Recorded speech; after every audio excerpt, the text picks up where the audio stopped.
Sejam bem-vindos à Pediatria. Hoje a gente vai falar de doenças exantemáticas e essa é a aula número 1.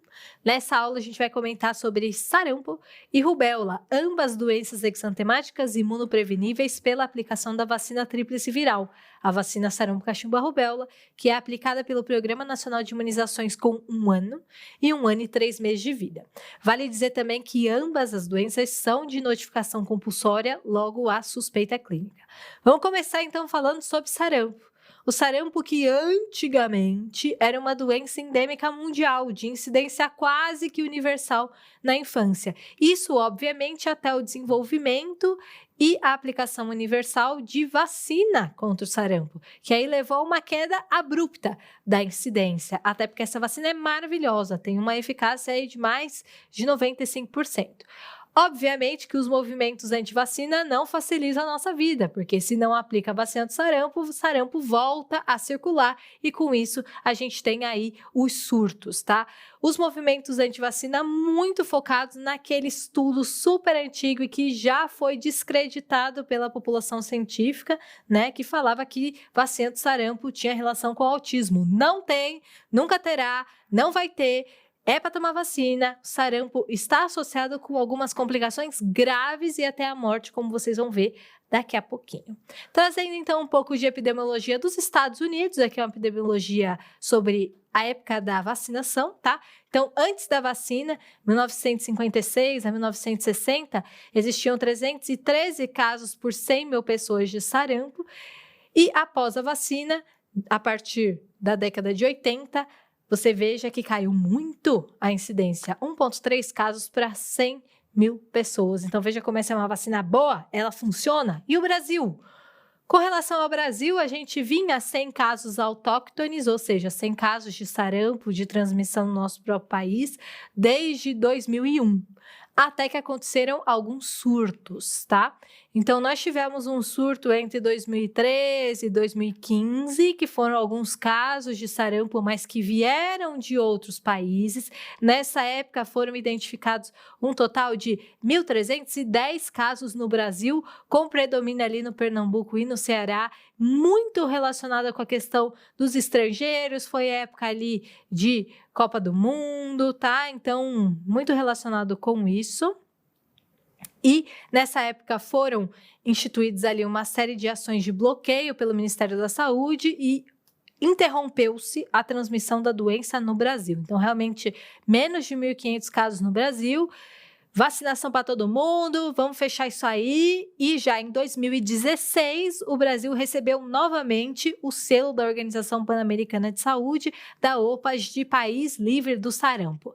Estava tudo bem, até que em 2017, com o fluxo migratório ali dos venezuelanos em região norte, então Roraima e Amazonas, voltou a entrar o sarampo no Brasil, tá? E, obviamente, que a culpa não é dos venezuelanos, né?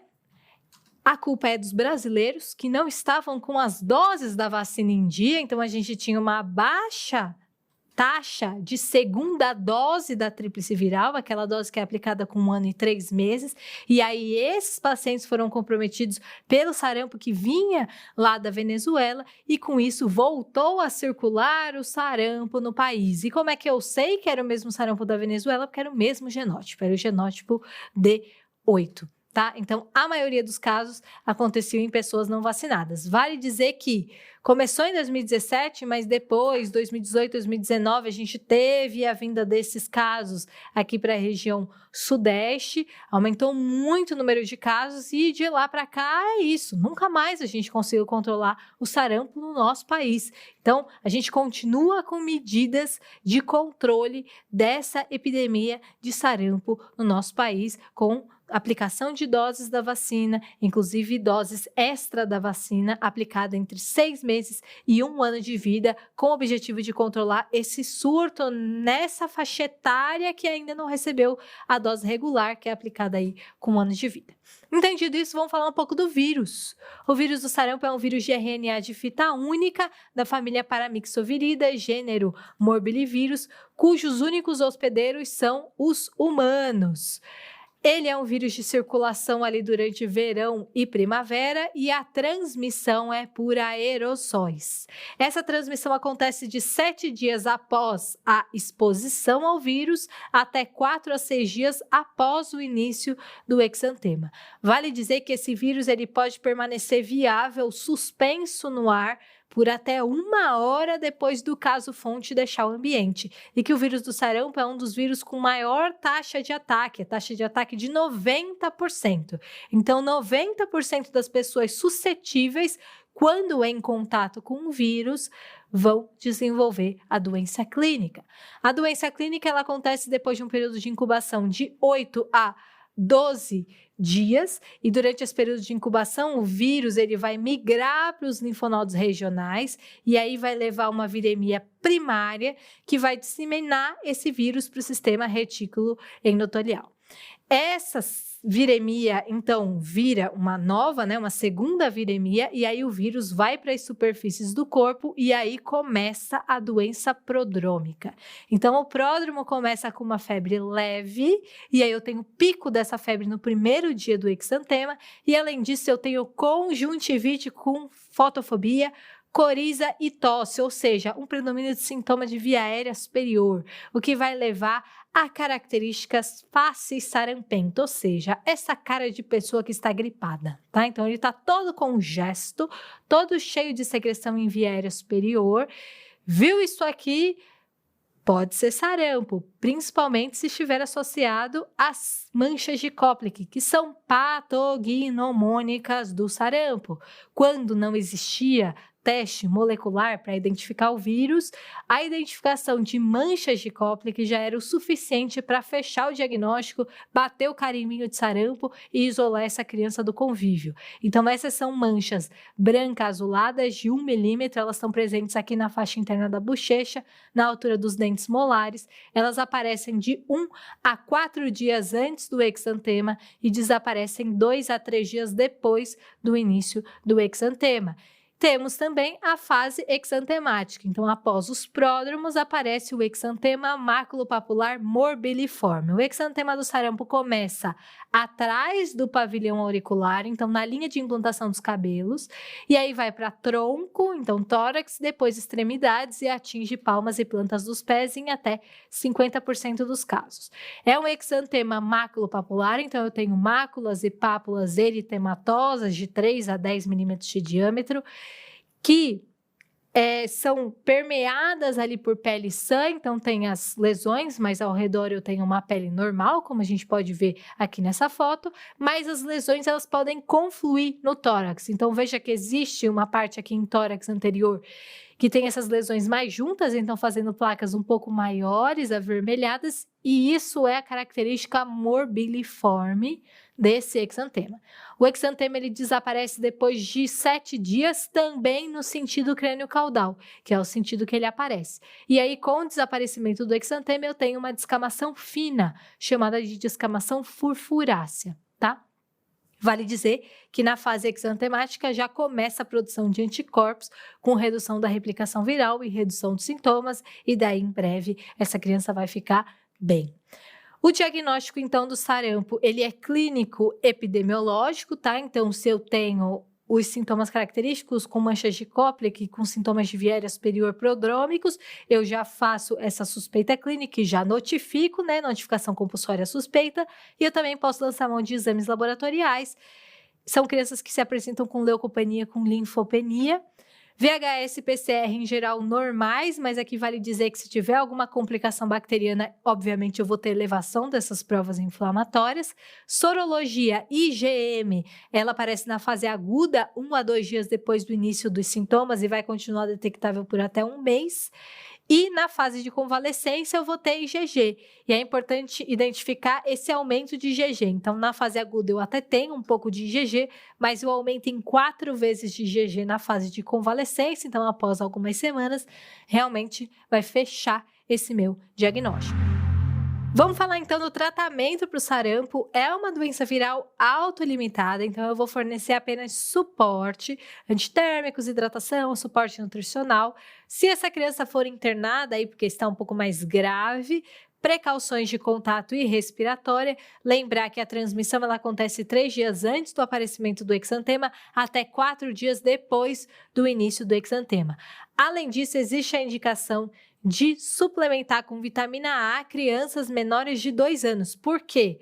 Porque existe uma relação de gravidade do sarampo quanto menores os níveis de retinol. Então, em crianças de 0 a 6 meses de vida com sarampo, eu vou fornecer uma dose de 50.000 unidades de vitamina A, de 6 meses a 1 ano, 100.000 unidades, e acima de 1 ano até 2 anos, 200.000 unidades de vitamina A. Essa recomendação de suplementação de vitamina A, de acordo com o Ministério da Saúde, é apenas nos primeiros 2 anos de vida. E com relação a complicações, se o sarampo é uma doença assim tão autolimitada, por que precisava de vacina? Porque ele pode evoluir com maior gravidade. As complicações são mais comuns em crianças, por isso que a gente vacina criança contra o sarampo, nos menores de 5 anos, mas principalmente nos menores de 1 ano de vida, em adultos acima de 20 anos e nas crianças e nas pessoas com comorbidades, então desnutridos, deficiências de vitamina A ou imunodeficiência. Eu vou suspeitar de complicação quando eu tenho persistência ou recrudescência da febre depois do aparecimento do exantema, porque o esperado é que depois do início do exantema a febre desapareça. E aí, eu tenho 2 complicações mais comuns. Eu tenho a otite média aguda bacteriana, que é a complicação disparada mais comum do sarampo. Lembrar que o sarampo cursa com sintomas de viéria superior. Então, todo aquele catarro vai para o ouvido e favorece a colonização posterior por bactérias. Bactérias de otite média aguda mesmo, pneumococo, moraxella, hemófilos. E eu tenho a complicação mais associada à morte, que é a pneumonia. Aqui eu posso ter tanto pneumonia causada diretamente pela infecção viral, pelo sarampo, então uma pneumonia de células gigantes, ou eu posso ter uma pneumonia bacteriana sobreposta, e aí causada por pneumococo, Staphylococcus aureus ou Haemophilus influenza.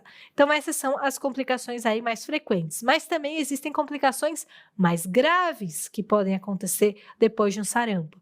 A encefalite após sarampo, a encefalite por sarampo, a pancefalite esclerosante subaguda e o sarampo negro. Vamos falar um pouquinho mais sobre elas.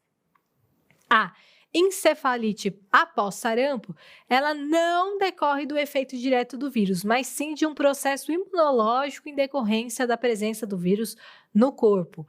Eu vou ter o aparecimento durante o exantema de sintomas neurológicos, então convulsão, letargia, coma.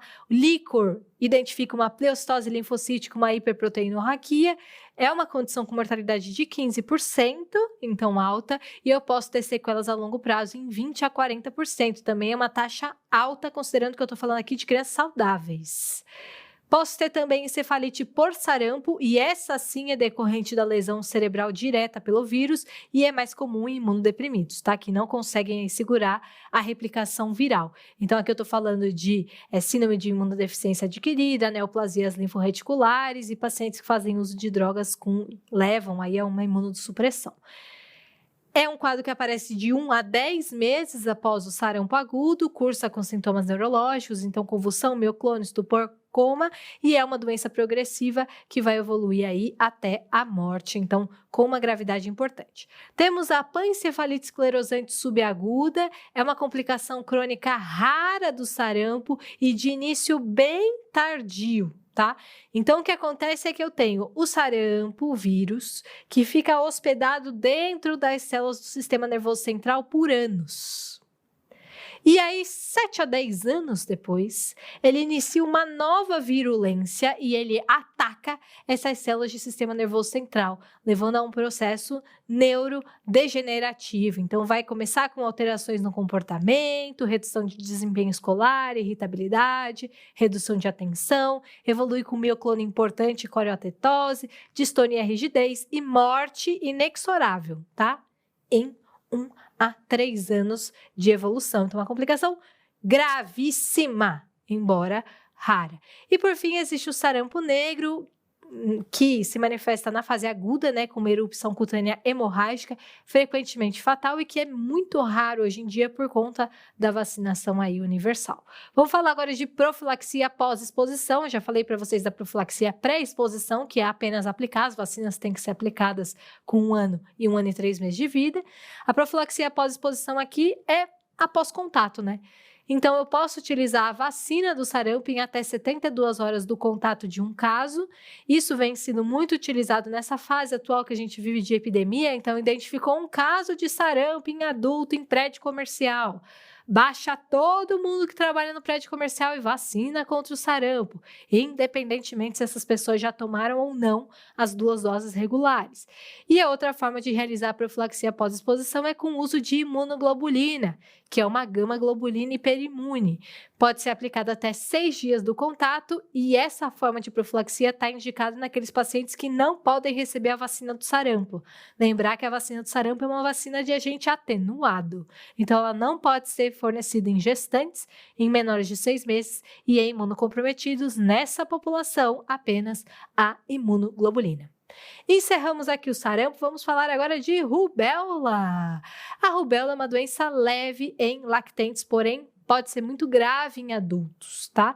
Então vamos falar da epidemiologia na era antes da vacina. Era uma doença mais comum em pré-escolares e escolares, aconteciam epidemias a cada 6 a 9 anos e era isso aí, basicamente.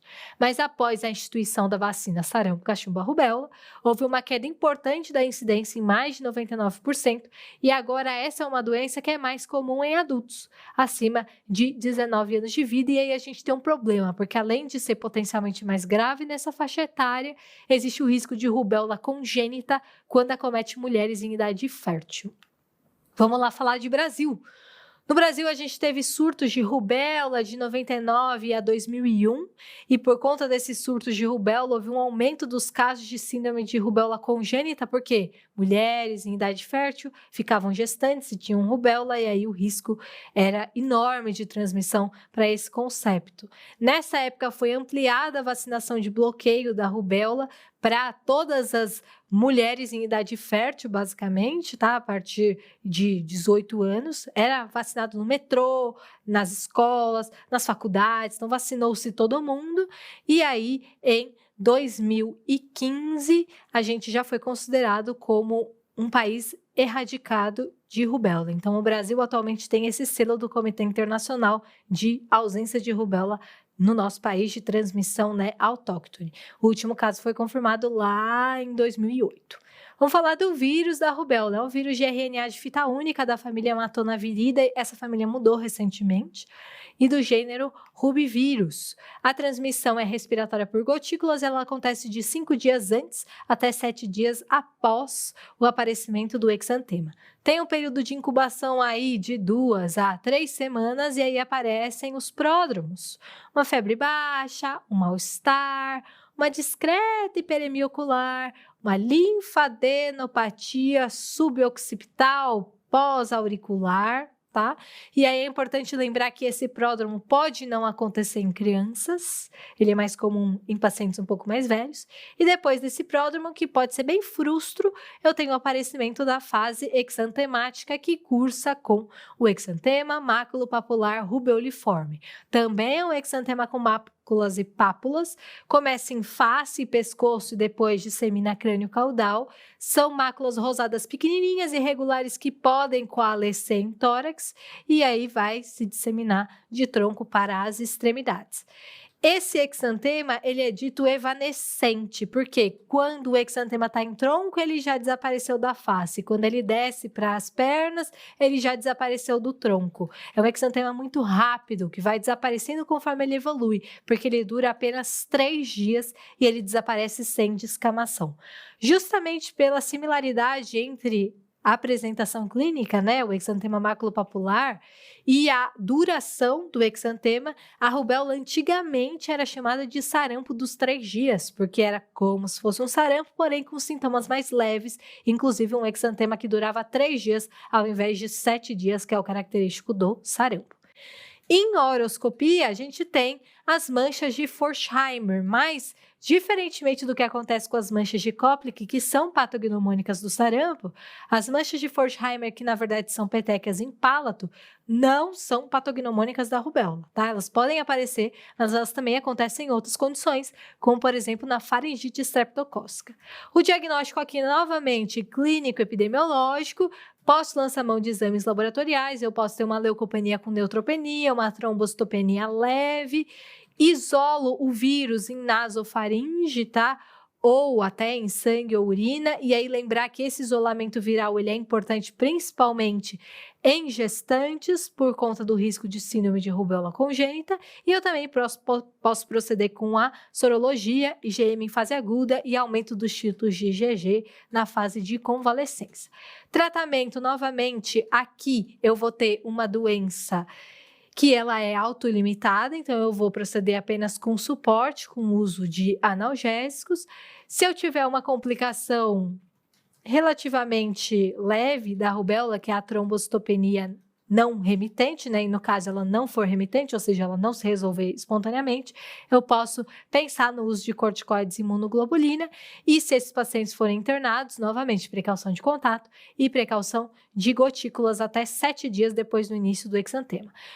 Já dei aqui uma letra sobre uma possível complicação, mas vamos falar um pouquinho mais sobre as complicações da rubéola.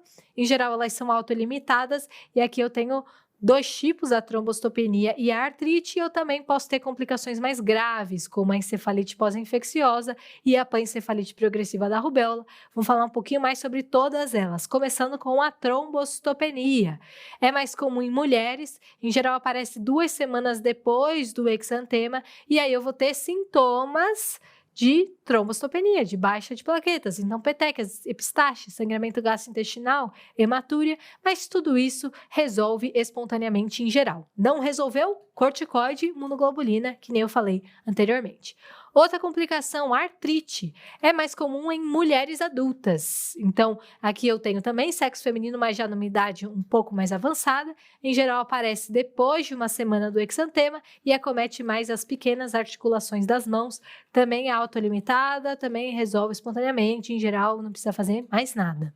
Vamos passar agora para as complicações um pouco mais graves, a encefalite pós-infecciosa, por exemplo, que decorre de um efeito viral direto em sistema nervoso central, aparece 7 dias depois do exantema, sintomas neurológicos, então cefaleia, convulsão, sintomas neurológicos focais.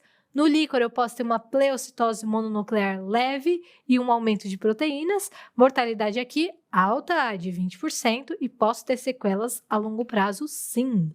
E por fim, a pancefalite progressiva da rubéola, muito semelhante à pancefalite esclerosante subaguda do sarampo, tá? Ela acontece anos depois da infecção pela rubéola, rara, é um distúrbio neurodegenerativo também e morte inexorável em 2 a 5 anos, gravíssimo. Novamente, profilaxia pós-exposição. Aqui ela é controversa porque a rubéola é uma doença muito leve em crianças, tá? Eu poderia aplicar vacina em até 72 horas do contato ou imunoglobulina. E aqui vale dizer que a situação em que a profilaxia pós-exposição é mais indicada é na mulher gestante que teve contato com caso de rubéola. Aí ela vai receber imunoglobulina para evitar que ela se infecte e que leve a síndrome da rubéola congênita. Inclusive, tem aula de síndrome da rubéola congênita lá no curso de neonatologia para você assistir e ver o que acontece se uma gestante adquirir rubéola. Vamos ver então que pontos que foram importantes na aula de hoje. Sarampo, a gente vive uma epidemia atual, cursa com sintomas de via aérea superior, febre alta e exantema morbiliforme, patognomônico encontro das manchas de Koplik, então precisa saber pesquisar e identificar. A complicação mais comum é otite média aguda e o manejo apenas de suporte. Rubéola, o risco é principalmente em gestantes por conta da síndrome da rubéola congênita. Os sintomas são mais brandos, tá? E aí eu tenho o exantema maculopapular rubeoliforme, dura aí 3 dias e desaparece sem descamação. Na horoscopia eu vejo as manchas de Forchheimer, mas elas não são patognomônicas, e as complicações mais frequentes e autolimitadas são a trombocitopenia e a artrite em mulheres adultas. Essas são as referências da aula de hoje, e aí a gente se vê lá numa próxima aula.